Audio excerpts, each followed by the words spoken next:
자, 오늘 제가 물건 하나 찾아와 봤어요. 이 물건은 이제 공매라는 거고요. 이 이제 공매지예요. 공매지는 이 물건 번호라는 게 좀 중요합니다. 이걸 가지고 이 공매 물건을 자산관리공사에서 관리를 하고요. 그리고 여러분들이 실제 입찰을 들어갈 때 이 물건 번호를 입력을 하고 이 물건에 입찰을 들어갈 수 있습니다. 그리고 이 자산관리공사는 법원하고 좀 달라요. 좋은 점이 뭐냐?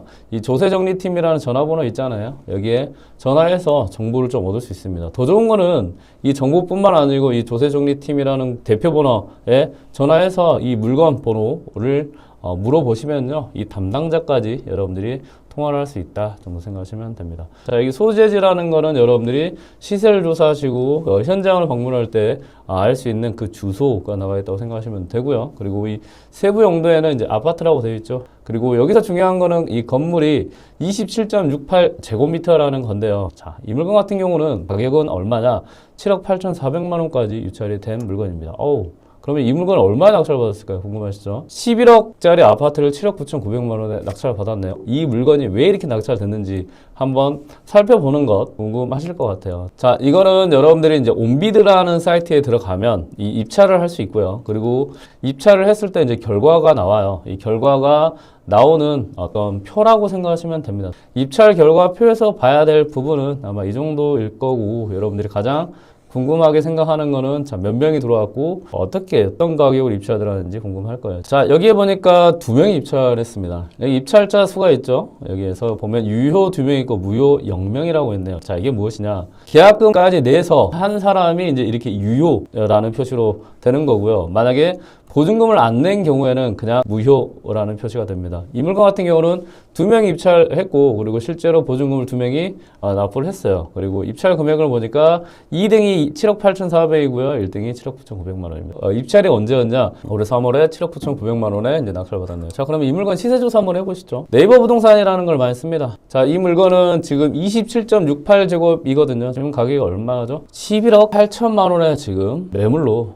나와 있고, 한번 클릭을 한번 해보겠습니다. 타입이 이렇게 되어 있다는 것을 알 수 있네요. 그러면 이 물건을 다시 한번 봐보겠습니다. 7억 9천만 원에 이제 낙찰을 받았는데 얘와 비슷한 물건이 지금 11억 8천만 원에 지금 매물로 나왔어요. 근데 중요한 거는 지금 서울 아파트 가격이 상승하고 있는 국면이기 때문에 이게 보수적인 가격일 수 있습니다. 왜냐면 계속 상승하게 되면 이게 이제 여러분들이 2달, 3달 지나면 이게 뭐 12억이 될 수 있고 13억이 될 수도 있거든요. 그래서 지금 호가 자체가 이게 팔리면 실거래가 되는 이제 그런 구조라고 생각하시면 됩니다. 올해 3월에 약 8억에 낙찰받은 분은 벌써 시세 차익을 3억 8천, 약 4억 정도 시세 차익이 날 수 있는 그런 가능성이 있네요. 아하.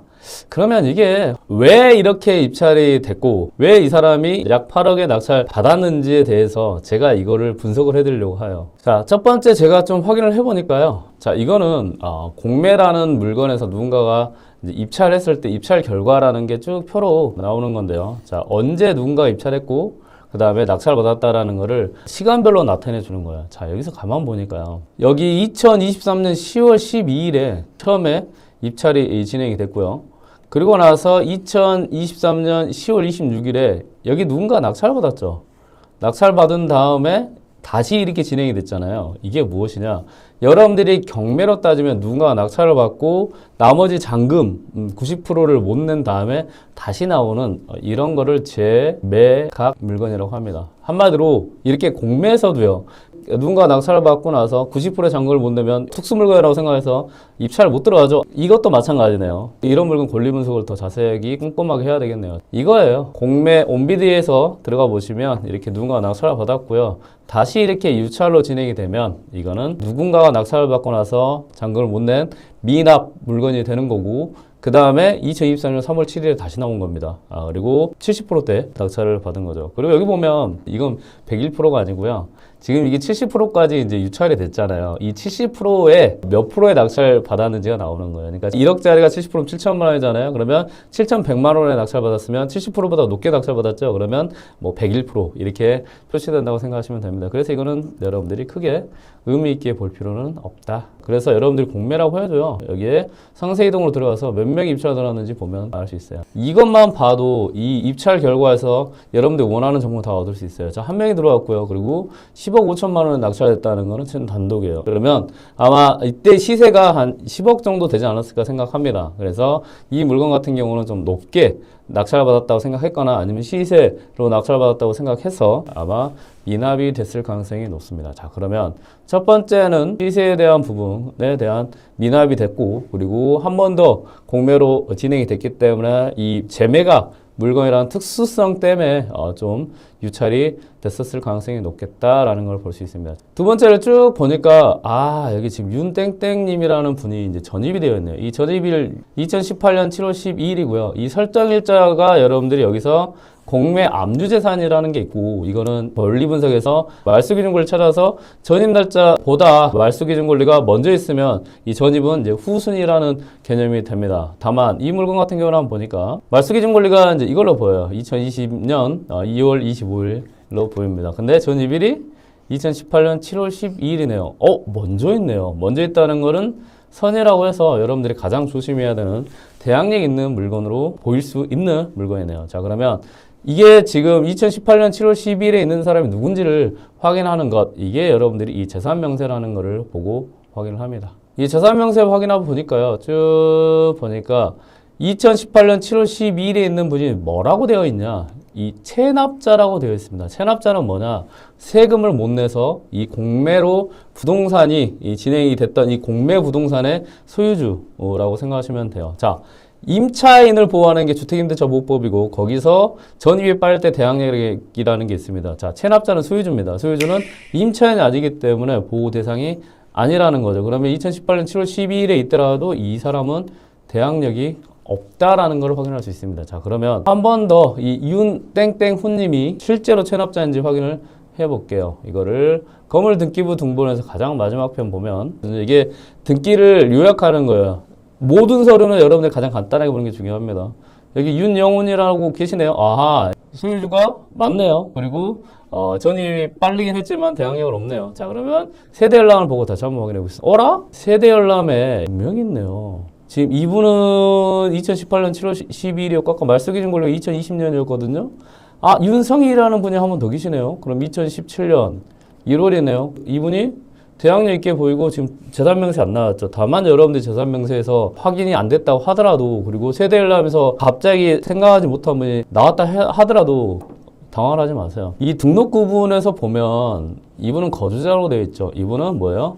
말소라고 되어 있습니다. 여기서 중요한 포인트는 뭐냐? 세대열람의 말소는 그냥 없애버리십시오. 이거는 없는 사람인 거예요. 그런데 이 표시는 이분이 말소됐다는 표시를 보여주기 위해서 세대열람이 있을 뿐입니다. 자, 이제 두 번째 단서가 있었습니다.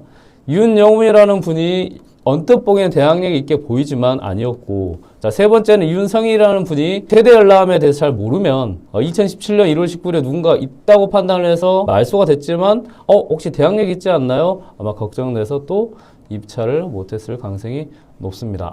그러면 이 물건은 권리분석상 문제가 없는데도, 체납자 문제 없습니다. 이 말소 문제 없는데도 이 서류 자체가 헷갈렸을 수 있겠다라는 단서가 있습니다. 자, 그러면 다른 단서를 한번 봐볼게요. 건축물대장상 보니까요, 비내력 철거라고 되어 있네요. 자, 이게 여러분들이 이제 좀 알아야 될 게 있습니다. 자, 내력과 비내력이라는 게 있는데요. 자, 이거는 이제 제가 찾아와 봤습니다. 자, 내력이라는 건 뭐냐? 하중을 견디기는 목적.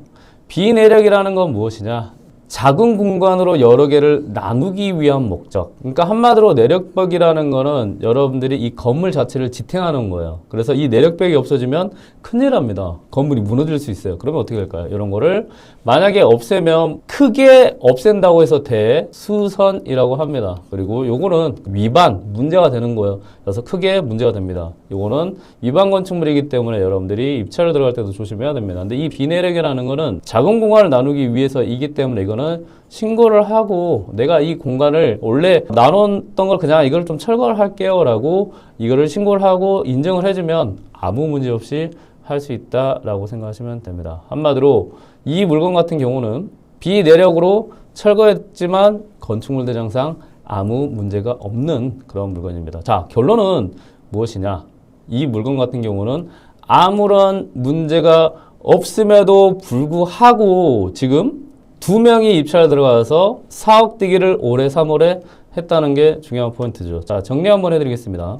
자, 이 공매로 진행이 됐을 때 누군가가 낙찰받았고 그 다음에 미납을 했다고 하면 이게 재매각이라고 합니다. 다시 한번 진행이 된다고 해서 재매각이라고 하고, 자, 첫 번째 단서 특수물건이라고 생각하기 때문에 입찰 안 들어갔지만 아까 처음에 낙찰받았던 사람이 높게 낙찰받아서 미납했을 가능성이 높기 때문에 문제가 없다라는 거를 이제 확인을 했습니다. 그리고 두 번째는 아까 전입세대 열람에 전입은 되어 있었죠. 그런데 이 전입세대 열람에 있는 사람이 체납자, 세금을 못 낸 사람이기 때문에 소유주예요. 그래서 주택임대차보호법에서 보호를 못 받기 때문에 문제 없는, 대항력 없는 임차인이고, 거기에 또 한 명이 더 있었지만 그 사람 같은 경우는 말소가 되었기 때문에 문제가 없다. 그리고 또 하나, 마지막으로는 자, 건축물 대장상 비내력을 철거했다고 되어 있지만 비내력은 공간을 구분하는 거이기 때문에 저기에 신고가 됐고, 그리고 정상적으로 철거가 됐다고 하면 전혀 문제가 없는 물건이다 라는 것을 알 수 있습니다.